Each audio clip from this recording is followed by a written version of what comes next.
महाराष्ट्रात पावसासंदर्भातल्या ठिकठिकाणच्या काही महत्त्वाच्या बातम्या आपण पाहणार आहोत। राजस्थानमधील बुंदी इथे मुसळधार पावसादरम्यान एक मोठं बचाव कार्य हाती घेण्यात आलंय। देलुंडा शहराजवळील मालियो की बादी बेटावर अडकलेल्या 162 लोकांना लष्कर, एनडीआरएफ आणि एसडीआरएफ पथकानं संयुक्त मोहिमेत सुरक्षितपणे वाचवलं। सततच्या पावसामुळे शेती आणि वस्त्या या पाण्याखाली बुडाल्यात आणि बेटांमध्ये रूपांतरित झालेल्या आहेत, जिथे गावकऱ्यांचे जीव धोक्यात आलेत।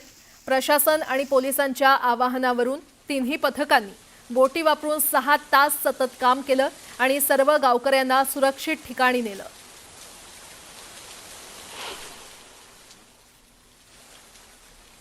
राजस्थानच्या बुंदीमधील नागरिक सध्या पुराचा तडाखा सहन करतायत आणि हे एसपी ऑफिसमधील प्रशासकीय अधिकारी हरीश यांचं सरकारी निवासस्थान आहे, ज्यामध्ये 1 ते 2 फूट पाणी भरलेलं आहे। घरात सतत पाणी साचल्यानं घाबरून हे कुटुंब हिंदोलीला स्थलांतरित झालं। घराच्या सुरक्षेसाठी सुनिश्चित हरीश घरात एकटेच उपस्थित आहे। राजस्थानातील अनेक जिल्ह्यांमध्ये मुसळधार पावसामुळे जनजीवन विस्कळीत झालेलं आहे। कोटा, बुंदी, बारन आणि सवाई माधोपूर इथे परिस्थिती सर्वात बिकट किंवा वाईट आहे। अनेक ठिकाणी पूरसदृश्य परिस्थिती निर्माण झालेली आहे। लष्कर, एनडीआरएफ आणि एसडीआरएफनं आतापर्यंत 200हून अधिक लोकांना सुरक्षित ठिकाणी हलवलेलं आहे। सततच्या पावसामुळे कोटा येथील 100हून अधिक गावांचा एकमेकांशी संपर्क तुटलाय। दरम्यान धौलपुर जिल्ह्यातील चंबळ नदीची पाण्याची पातळी धोक्याच्या पातळीच्या जवळ पोहोचलेली आहे आणि त्यामुळे तिच्या काठावरील सर्व गावांमध्ये हाय अलर्ट जारी करण्यात आलेला आहे। राजस्थानमधील सवाई माधोपूरमध्ये मुसळधार पावसामुळे परिस्थिती आणखी बिकट झाली आहे। सततच्या पावसामुळे अनेक भाग हे पाण्याखाली गेलेले आहेत आणि पूरसदृश्य परिस्थिती निर्माण झाली आहे। सुरवाल परिसरातील धनोली गावात 40हून अधिक घरं ही पाण्यानं वेढली गेलेली आहेत। एनडीआरएफ आणि एसडीआरएफ पथकं मदत आणि बचाव कार्यासाठी सतत काम करतायत। यावेळी एसडीआरएफची ट्रॅक्टर ट्रॉली पाण्यात उलटली, मात्र कोणतीही मोठी दुर्घटना घडली नाही।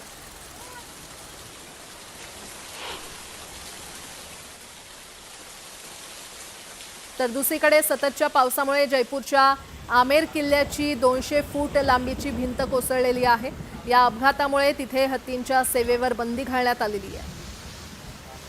आमेर किल्ल्याची ही भिंत कोसळली, 200 फुटाची ही भिंत कोसळल्याची घटना घडली आणि या अपघातामुळे तिथे हत्तींच्या सेवेवर बंदी घालण्यात आलेली आहे। गुजरातमधील जुनागड येथील गिरनार पर्वतावर मुसळधार पावसामुळे दामोदर कुंड अचानक पाण्याखाली गेलाय। पाण्याचा प्रवाह पाहून पितृ तर्पणासाठी आलेले लोक इथे थांबलेले आहेत।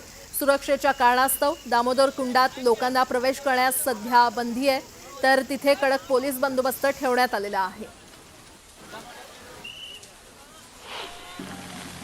गुजरातमधील अमरेली जिल्ह्यामध्ये मुसळधार पावसामुळे सामान्य जनजीवन विस्कळीत झालेलं आहे। वडेरा, नाना भंडारिया, सनोसरा, रंगपूर आणि बारवाला 22 या गावांमध्ये मुसळधार पाऊस पडलाय। नाना भंडारिया गावातील नदीला पूर आल्यानं वडेराकडे जाणारी वाहतूक पूर्णपणे ठप्प झाली आहे। या धोकादायक परिस्थितीतही काही वाहन चालक आणि ग्रामस्थ पाण्याच्या वेगवान प्रवाहातून पूल ओलांडताना दिसले। विद्यार्थ्यांनाही या धोकादायक पुरातून जावं लागतंय। प्रशासनानं नागरिकांना सावधगिरी बाळगण्याचं आणि जोखीम न घेण्याचं आवाहन केलंय। गुजरातमधील डांग इथे सकाळपासून सुरू असलेल्या मुसळधार पावसामुळे सामान्य जनजीवन धोक्यात आलेलं आहे। नद्या आणि नाले दुथडी भरून वाहत आहेत आणि अनेक कॉजवेवरून पाणी वाहत आहे। निंबरपाडा गावात कॉजवे ओलांडताना एक तरुण जोरदार प्रवाहात वाहून गेला। सुदैवानं त्याच्या साथीदारानं खूप प्रयत्नानंतर त्याला बाहेर काढलं। या घटनेचा व्हिडिओ देखील समोर आलाय। गुजरातमधील सुरतमधील ग्रामीण भागात 3 दिवसांपासून सुरू असलेल्या सततच्या पावसामुळे नद्या आणि ओढे दुथडी भरून वाहत आहेत। मांगरोळ तालुक्याची जीवनरेखा मानल्या जाणाऱ्या कीम नदीमध्ये पाण्याचा जोरदार प्रवाह दिसून येतोय। वेळाच्या गावाला जोडणारा कीम नदीवरील कमी उंचीचा पूल हा पाण्याखाली गेलाय, ज्यामुळे गावाचा इतर भागांशी असलेला संपर्क तुटलेला आहे आणि वाहतूक थांबली आहे। उत्तराखंडच्या चमोलीमधील थराली गावात ढगफुटी झाल्यानं हाहाकार माजलेला आहे। रस्त्यांवर नदीप्रमाणे पाणी वाहू लागले, तर ठिकठिकाणी मलबा कोसळल्यानं रस्ते बंद झालेत। थराली बाजार आणि चेपडो गावाला मोठा फटका बसलेला आहे। ढगफुटीमुळे 10 पेक्षा अधिक वाहनांचं नुकसान झालंय आणि यामध्ये एका रुग्णवाहिकेचा देखील समावेश आहे। तसंच 12 घरं आणि दुकानं पूर्णपणे उद्ध्वस्त झाली आहेत, तर हॉटेल आणि इतर व्यावसायिक प्रतिष्ठानांचं देखील नुकसान झालेलं आहे. प्रशासनानं आतापर्यंत 33 लोकांना बाहेर काढलेलं आहे आणि त्यांना कुलसारी येथील मदत केंद्रांमध्ये ठेवण्यात आलंय. चेपडोन गावातील 6 जखमींना हेलिकॉप्टरनं ऋषिकेश एम्समध्ये पाठवण्यात आलंय.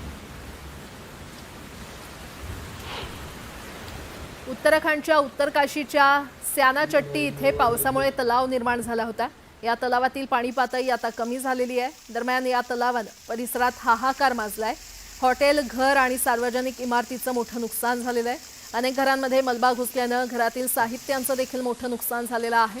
आणि तलावाची पाण्याची पातळी कमी झाल्यानंतर, रस्ता पूर्ववत झाल्यानंतर जिल्हा दंडाधिकारी प्रशांत आर्य यांनी घटनास्थळी पोहोचून नुकसान झालेल्या मालमत्तेची पाहणी केली.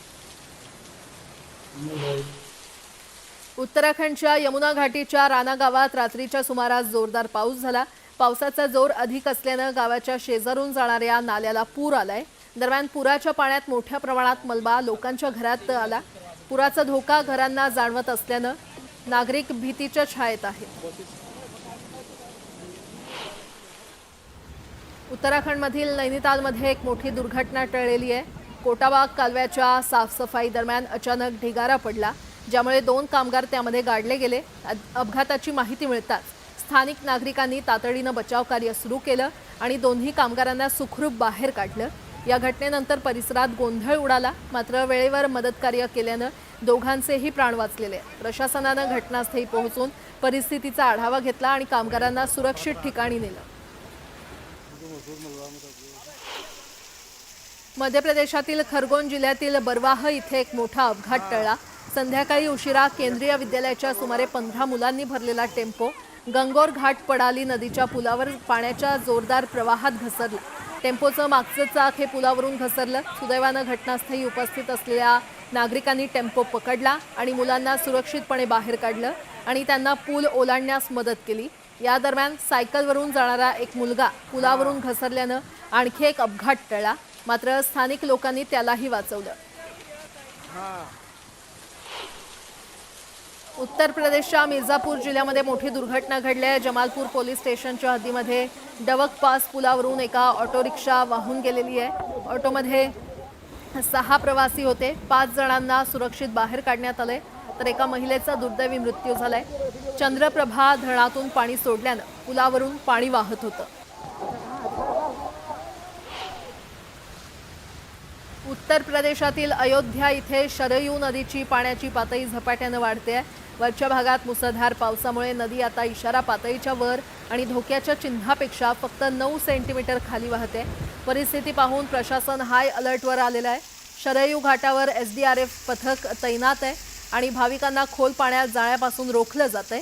याचवेळी बॅरिकेड्स उभारून भाविकांना सुरक्षित ठिकाणी स्नान करण्याची परवानगी दिली जाते. उत्तर प्रदेशच्या गाझियाबादमधल्या विजयनगर इथे भटक्या कुत्र्यांना खायला देण्यावरून वाद पेटला. रस्त्यावर भटक्या कुत्र्यांना खायला देणाऱ्या तरुणीला तिथून जाणाऱ्या तरुणानं विरोध केला. यामुळे संतापलेल्या तरुणीनं युवकाच्या श्रीमुखात भडकावली. त्यानंतर मग युवकानं तरुणीला बेदम मारहाण केली. पोलिसांनी घटनास्थळी येऊन मारहाण करणाऱ्या युवकाला अटक केली आहे.